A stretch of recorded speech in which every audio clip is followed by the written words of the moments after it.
पिशाचिनी वृंद सीतहि त्रास दिखावही, धरहि रूप बहु मंद।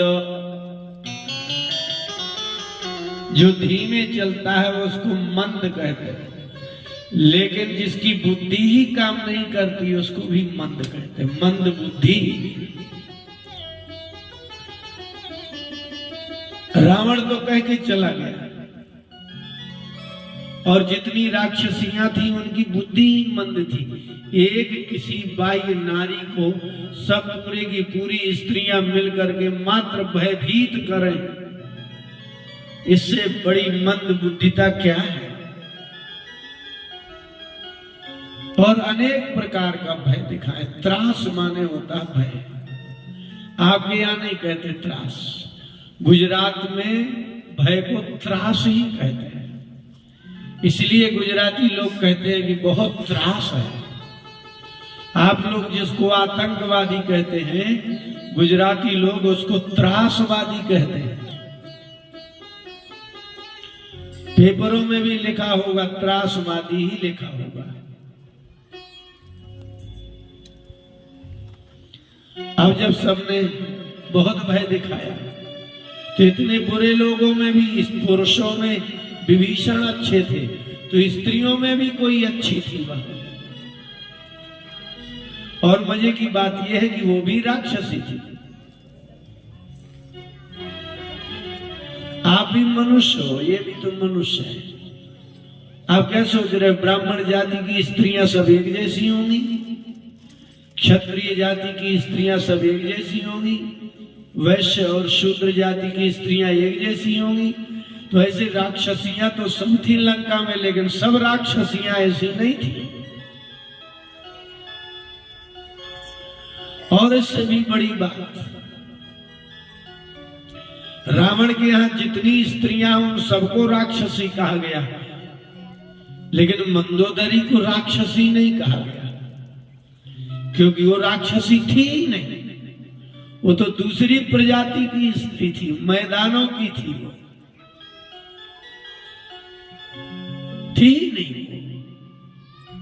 और रामायण में दुष्ट स्त्रियों का भी वर्णन है, तो मंदोदरी जैसी और त्रिजटा जैसी स्त्रियों का भी वर्णन है। इससे मालूम होता है कि सब जगह कितना भी बुरा होगा, कितना भी बुरा होगा, लेकिन 100% तो बुरा नहीं होगा। और कितना भी अच्छा होगा, कितना भी अच्छा होगा, तो 100% अच्छा तो नहीं होगा। क्योंकि राम जी के राज्याभिषेक के पश्चात एक आदमी ने कही दिया था कि सीता पर हम विश्वास नहीं करते। माने राम जी के नगरी में 100% सब सही लोग नहीं थे, तो रावण के यहां भी 100% सब बुरे भी नहीं थे। इसलिए एक गांव के 2-4 शराबी कहीं आपको मिल जाएं तो आप ये नहीं कह सकते गांव पूरा शराबी है। ऐसा कैसे हो सकता है? पूरा गांव शराब पिएगा तो गांव बेचता कौन होगा फिर? इसलिए ना तो कहीं पूरा सही होगा और ना ही कहीं पूरा बुरा हो सकता। लेकिन इस कथा में कुछ छांट छांट करके स्त्रियां और छांट छांट करके पुरुषों की कथा है। ये जो सामान्य खा रहे हैं, पी रहे हैं, खा रहे हैं, पी रहे हैं, इनको पूछता ही कौन है?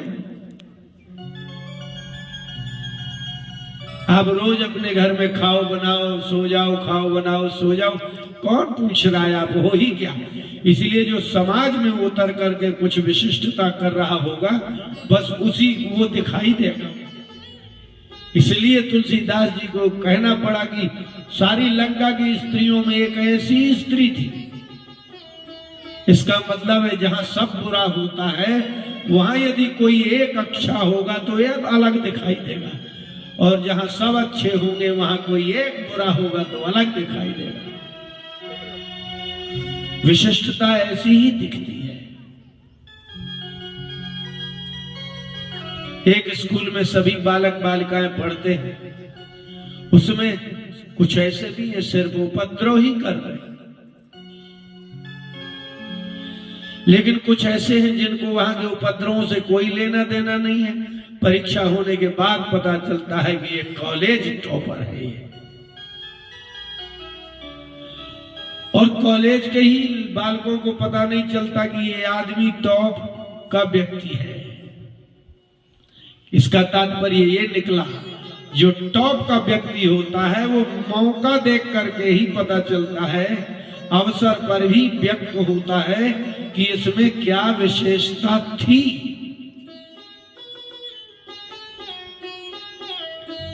इसलिए रावण के राज्य में भी जितने राक्षस थे, राक्षसियां थी, सब रहते थे, सामान्य बात थी। लेकिन हो गया, सबके मकानों में सब कुछ था, लेकिन विभीषण के भवन में तो भाई तुलसी लगी थी, यही अलग कुछ था। इसलिए तुलसीदास जी ने कहा कि त्रिजटा नाम राक्षसी एका, और उल्टा बिल्कुल रावण की लंका के विरुद्ध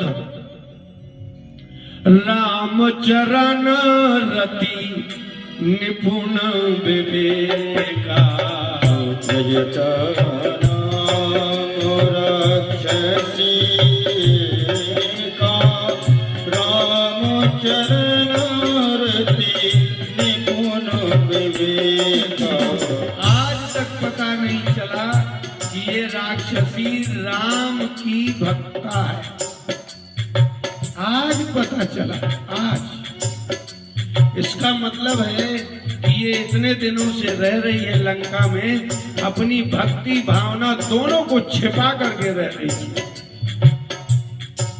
इसलिए जो अच्छे लोग होते हैं वो अपने गुणों को छिपाते हैं, और जो आदमी कमजोर होता है वो अपने दुर्गुण भी नहीं छिपा पाता। देखो तो आप कमाल की बात, जो मंद बुद्धि होते हैं वो अपने दुर्गुण भी नहीं छिपा पाते।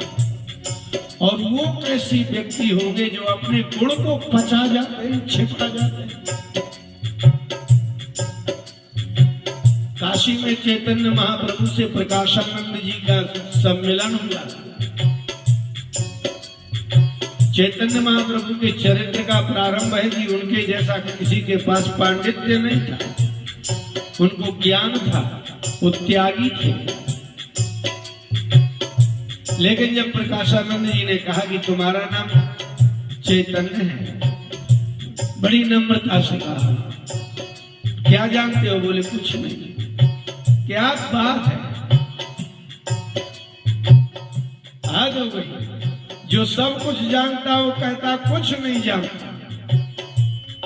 इसलिए कठोपनिषद में लिखा है कि जो कहता मैं कुछ नहीं जानता, समझ लेना सब जानता है। और जो कहता है मैं ये जानता हूँ, वो जानता हूँ, ये जानता हूँ, वो जानता हूँ, समझ लो कुछ नहीं जानता है। इसलिए जो कितनी विलक्षण बात है कि कोई चाहता है कि मेरे गुण प्रकट हो जाए, लोग संसार में मेरा नाम हो जाए, लेकिन एक ऐसा भी व्यक्ति है वो गुणों को छिपाता है, दुर्गुणों को नहीं छिपाता। और आधे आधे आदि आदमी है ये अपने दुर्गुण ही नहीं छिपा पाता।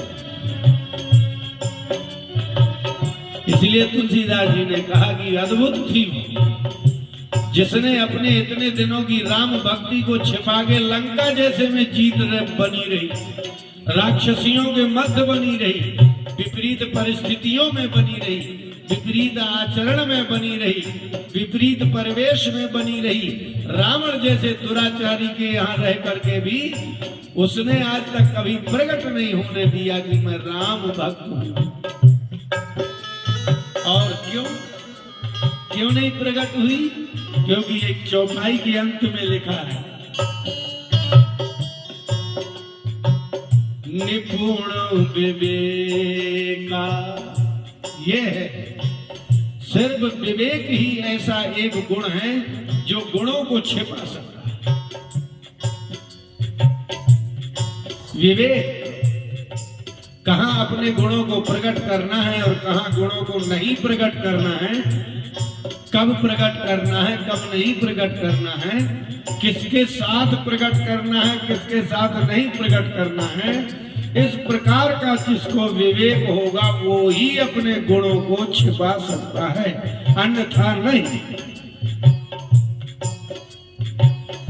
राम चरण रति, राम चरण रति, इसका मतलब है रति माने जानते हैं आसक्ति। जैसे आप अपने पति बच्चे के बिना नहीं रह सकते, इसको रति कहते हैं। कामदेव की पत्नी का नाम रति है। यदि रति नहीं होगी तो किसी के हृदय में कामना ही जागृत नहीं होगी। रति एक ऐसा रस है जिसके कारण अनेक रसों की उत्पत्ति होती है। श्रृंगार रस का स्थायी भाव ही रति है। इसका तात्पर्य ये है कि संसार में आपको भोगने की, खाने की, घूमने की, यश कमाने की यदि इच्छा है तो उसी का नाम रति है। जिसके बिना आप जीना नहीं चाहते उसका नाम रति है। जिसके बिना आप रह नहीं सकते उसको रति कहते हैं। जिसके कारण आप रमण करते हैं उसका नाम रति है। इसलिए जिनकी संसार में रति है वो संसार के बिना नहीं रह सकते। लेकिन त्रिजटा का तो आश्चर्य हो गया। राम चरण रति, और ये बात किसी को पता नहीं है। रावण को विचार आ रहा है कि त्रिजटा हमारी प्रति रति रखती है, त्रिजटा की हमारे प्रति भक्ति है, लंका के प्रति भक्ति है। लेकिन हाँ, रावण के किसी भी कार्य को आज तक उसने नकारा नहीं। उसकी सभा में रही, जहां जहां रावण ने जो जो कार्य सौंपे वो सब कार्य किए, लेकिन रावण ने कभी देख नहीं पाया, विचार भी नहीं किया होगा कि ये रामचरण रति वाली स्त्री है। यही बात है। आप छिपाइए छिपाइए छिपाइए। बताए आप एक तो ऐसे छिपते हैं, यहां से जाइए और घर में छिप जाइए। ये छिपना नहीं है, ये तो कोई ना कोई ढूंढ लेगा, कोई ना कोई देख लेगा, कभी ना कभी पता चल ही जाएगा। इसलिए आप कुछ नहीं छिपा सकते संसार की क्रिया को। तो जो संसार की क्रिया को नहीं छिपाया जा सकता, लेकिन आश्चर्य है भगवान की भक्ति, श्रद्धा और भाव, इन तीनों को चाहो तो छिपा सकते हो। क्यों? इसलिए कि संसार का सिद्धांत है कि कोई किसी के मन की नहीं जान सकता। इसलिए शरीर को छिपाना असंभव है, लेकिन भगवान की भक्ति सदा ही छिपा करके ही चलना चाहिए। इसीलिए उन्होंने कहा कि वो ऐसी राक्षसी थी, और बड़ी विचित्र बात थी कि वो विवेक था उसको। सब हिन बोली सुना इस सपना, सीता से करहु हित अपना, सीता से करहु हित अपना। कितनी गजब बात है। भविष्य की बात बताना। क्या बोले? जिस जानकी को तुम खाने या मारने की बात कर रही हो, तुम्हारा हित ही यही कर पाएगी। कोई आपको ये कह दे कि इससे तुम्हारा भला होगा, तो आप उसको छोड़ोगे? और त्रिजटा की बात राक्षसियों को इसलिए मानना पड़ेगी कि राक्षसियां भी त्रिजटा को सबसे अच्छा मानती है, क्योंकि राक्षसी होते हुए भी त्रिजटा ने आज तक राक्षसी पना नहीं किया। माने है राक्षसी, लेकिन उसने राक्षसीपन नहीं किया। जैसे आप हैं, आप सास हैं, कभी सासपना ना करो। आप बहू हो, बहूपना ना दिखाओ। आप मालिक हैं, अधिकारी हैं, वैसा ना दिखाओ। ये तो बहुत बड़ी सरलता हो जाएगी। उसने कहा कि आप बचोगे नहीं। हित का मतलब है रक्षा। हित का मतलब है रक्षा। सबको बुलाया, बोले बैठो, मैं तुम्हें एक नई भविष्यवाणी सुनाती हूं। और सत्य ये है, आश्चर्य भी इस बात का कि सभी राक्षसियों को इसका विश्वास है।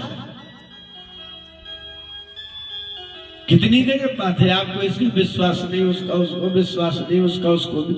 लेकिन जिस व्यक्ति ने कभी बुरा ही नहीं किया, कभी बुरा ही नहीं बोला, कभी बुरों के पास बैठा ही नहीं, उसका तो विश्वास सभी करते हैं। इसीलिए त्रिजटा ने आकर के बैठाया, बोले ठीक है, डरवा लिया, ठीक है बैठो, लेकिन सीता से ही तुम्हारा हित होना है। वो कैसे होगा? सीता अकेली है, स्वयं आरक्षित है, सुरक्षित नहीं है। ये तो स्वयं निर्बला है, अबला है, इनका कोई है ही नहीं और कुछ आगे भविष्य में दिखता भी नहीं। ऐसी स्थिति में सीता से हमारा हित होगा, ये असंभावना ही नहीं दिखाई। उन्होंने कहा कि यदि त्रिजटा कहती है तो यही सत्य है, कोई तर्क नहीं। जिसकी बात पर विश्वास होता है उसमें तर्क नहीं होता, और जिसमें तर्क होता है तो पता चलता है कि इसको विश्वास नहीं है। विश्वास निस्तर्क होता है और श्रद्धा भी निस्तर्क होती है, कोई तर्क नहीं। आप अगर किसी पर श्रद्धा करते हैं तो कोई तर्क नहीं है कि क्यों कर रहे हैं। तो विश्वास के लिए तो चाहिए क्या? बोले आचरण। आचरण में विश्वास होता है, बात में विश्वास बाद में होता है। जब किसी का आप आचरण देखते हैं तो कहते हैं कि अगर उसने कहा है तो सत्य होगा। विश्वास की मूर्ति है त्रिजटा पूरी लंका में, कि राक्षसी जैसी जो दुष्टा कहती है इनको सीता को खा जाओ, ऐसी राक्षसियों को भी जिस पर विश्वास हो, इसी का नाम सदाचार है।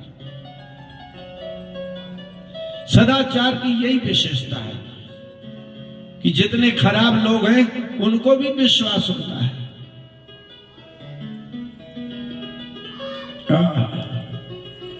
स्वप्न सुना, यदि कभी आपको भी ऐसा स्वप्न आए तो आप समझ सकते हैं। यदि आप गधे में बैठ करके दक्षिण दिशा की ओर जा रहे हैं, वो भी नग्न हो जाएं, तो आपकी मृत्यु निश्चित है। और ये मैंने रावण को देखा है। एक बात, पहली बात मैं स्वप्न सुनाऊं कि सपने, लोग कहते हैं कि स्वप्न में कोई पता नहीं चलता। सपने बानर लंका जारी, जातु धान सेना सब मारी। सपने बानर लंका जारी, जातु धान सेना सब मारी।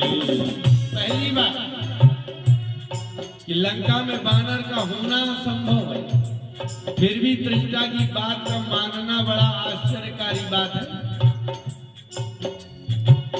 क्या आश्चर्य है? एक तो लंका में कोई दिख नहीं रहा, एक तो लंका में बानर का आना, मनुष्य का आना बड़ा कठिन है, फिर भी मान लिया जाए। लक्षण ही नहीं दिखाई दे रहे, फिर भी माना गया कि एक वानर आया, उसने लंका जला दी, सारी सेना मर गई। गधे में बैठ करके रावण दक्षिण दिशा की ओर नग्न चला गया, उसकी सारी भुजाएं, सिर कटे हुए हैं। और सबसे बड़ी बात यह है, लंका मनहू जिसकी आशा ही नहीं है, विभीषण आई। ये एक ऐसा पात्र है विभीषण, जब से लंका में आए हैं तब से विभीषण ने कुछ कभी बोला ही नहीं। रावण क्या कर रहे हैं क्या नहीं कर रहे हैं कोई नहीं लेना देना है, लेकिन त्रिजटा कहती है कि लंका का राज्य तो विभीषण को मिला। इसका तात्पर्य ये निकला कि यादधान की सेना में कुंभकर्ण मेघनाथ सारे पुत्र पौत्र मारे जाएंगे।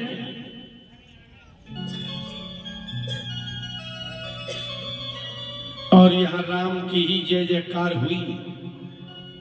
नहीं मानना है तो मैं आपको समय निर्धारित करके बता देती हूं। तो ना मानने वाले के लिए सबसे बड़े चुनौती तो ये है कि उसको कह दिया जाए कि थोड़ी धीरज रखो, कल ही तो होना है, बोलो मत, सिर्फ प्रतीक्षा करो होने की। मेरा स्वप्न कभी इसका मतलब निकला कि जिसका जागृत अवस्था में कर्म निष्फल नहीं होता, उस व्यक्ति का स्वप्न भी कभी निष्फल नहीं होता। आप जग रहे हैं, आप करते हैं, आपके काम सफल नहीं होते, तो सपने में भी नहीं होते। भाई जब जगने में नहीं हो रहे तो सपने में कहां से हो जाएंगे? जगने में तो आप अपना मेहनत पुरुषार्थ कुछ कर सकते हैं, लेकिन जब जागृत अवस्था में आप नहीं कर पा रहे हैं तब समझ लो स्वप्न में भी नहीं होंगे। वो लोग कैसे होंगे जिनका स्वप्न भी सार्थक होता होगा? आप अच्छे लोग नहीं हैं, इसलिए आप जागृत अवस्था में भी आपके काम नहीं होंगे, क्योंकि आपने जागृत अवस्था में भी अच्छा ही नहीं किया, कुछ किया ही नहीं है। किया ही हो तो बता दो, तो आपके स्वप्न भी कैसे सही होंगे। इसलिए तुलसीदास जी ने लिखा कि सपने हो भिखारी नृप। स्वप्न में राजा भिखारी हो जाए लेकिन उठता है सवेरे तो भिखारी थोड़ी हो जाता है। इसलिए राजा को किसी भय के कारण यदि स्वप्न आ भी जाए कि मैं भिखारी होगा, तो रंग नागपति हो सपना आ जाए किसी गरीब को कि मैं तो स्वर्ग का स्वामी हो गया, तो क्या सवेरे जगेगा तो प्लेटफार्म में ही बैठे मिलेगा ना। इसलिए किसी भय के कारण, उद्वेग के कारण, जो चिंता हुई हो, इसके कारण जो स्वप्न आते हो कभी सत्य होते नहीं। और जो सदाचारी है उनका स्वप्न सदा सत्य होता है। इसलिए लिखा राम चरण रति निपुण विवेका। त्रिजटा का स्वप्न कभी निरर्थक हो ही नहीं सकता, क्योंकि वो राम चरण रति है, निपुण है, विवेकिनी है। ऐसे व्यक्ति को स्वप्न आते ही नहीं है कभी। जिसको भगवान राम के चरणों में प्रेम होगा वो स्वप्न क्यों देखेगा संसार में। इसलिए महात्माओं को कभी स्वप्न नहीं आती, ये बात सत्य है, क्योंकि वो जागृत अवस्था में अपने शरीर, मन और बुद्धि को नियंत्रित करके रखते हैं। तो स्वप्न में कैसे आएगा स्वप्न? योगीराज जी कहते थे कि महात्मा को कभी स्वप्न आता नहीं, अगर स्वप्न आया तो कभी असत्य नहीं हो सकता, क्योंकि जागृत अवस्था में जिसका चिंतन होगा, जागृत अवस्था में भय होगा, व्याकुलता होगी, निश्चित है कि रात में उसको स्वप्न में भी वही होगा जो जागृत में हुआ है। यही बात है। लेकिन जो भगवत चरणानुरागिणी है, बड़ी विवेकिनी है, वो रात दिन में जो भी कार्य होता है विचार करती है, वो क्यों आएगा स्वप्न उसको भाई? और अगर आया है तो इसका मतलब भविष्य की सूचना है, आकाशवाणी नहीं, यही स्वप्न वाणी है। हनुमान जी भी सुन रहे हैं। हनुमान जी ने सुना कि मुझे तो किसी ने देखा ही नहीं, लेकिन आश्चर्य इसने सपने में मुझे देख लिया। कि सपने बानर, मैंने ऐसा स्वप्न में देखा कि बंदर ने आग लगा दी और बंदर बैठे हैं तरुपल्लव महाराल लुकाई। वो कह रहे हैं मुझे किसी ने देखा ही नहीं विभीषण के अतिरिक्त और लंकिनी के अतिरिक्त। और ये इसका स्वप्न है कि बानर ने लंका में अग्नि लगाई है। इसका मतलब है कि अगर मैं इसके स्वप्न में आया हूं तो ये बात भी सत्य होने वाली है। कुछ ना कुछ ऐसा अटरम सटरम होगा कि आग लगेगी।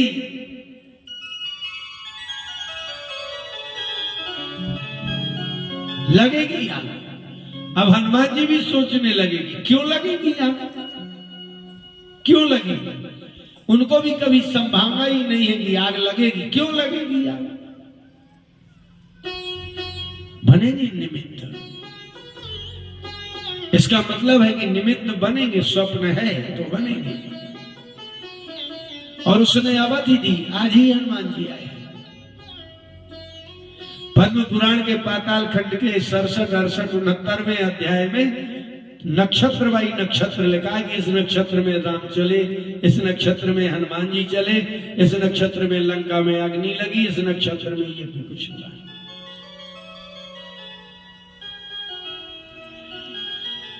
और एक नई बात कह दी कि यह सपना मैं कहाँ वो पुकारी, यह सपना में कहाँ पुकारी। पुकार करके कह रही हूं मैं, कोई छिपा वाली बात नहीं है। यदि तुम चाहो तो रावण से जाके कह सकती हो। पुकारने का मतलब खोले में कह रही कि मैंने देखा है कि इसके 20 भुजाएं कटी हुई है, 10 सिर कटे हुए, नंगा है, गधे में बैठ करके चला गया है, विभीषण को लंका मिली है। ये मैं डंके की चोट पर सबके सामने कह रही हूं। जाओ कह दो रावण से। ये निर्भय है, इतनी निर्भय हो गई। मैं कोई छिप छिप करके कोई बात नहीं कि पुकार करके सबके सामने ये बात कह रही हूं मैं। हुई है सत्य, यही होगा जो मैंने देखा है, यही होगा। और सब मुंह देखने लगे कि सही होगा। बोले इसलिए मैं कह रही हूं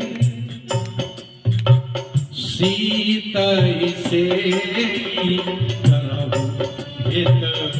अपना, सीता से करो हित अपना। ये जानकी रहेगी, सीता से ही तुम्हारा हित होगा। क्योंकि जिसके बल पर तुम इसको भयानकता दिखा रही हो वो मरेगा। अब ये बचेगी और जो बचेगा वो मरवा भी सकता है।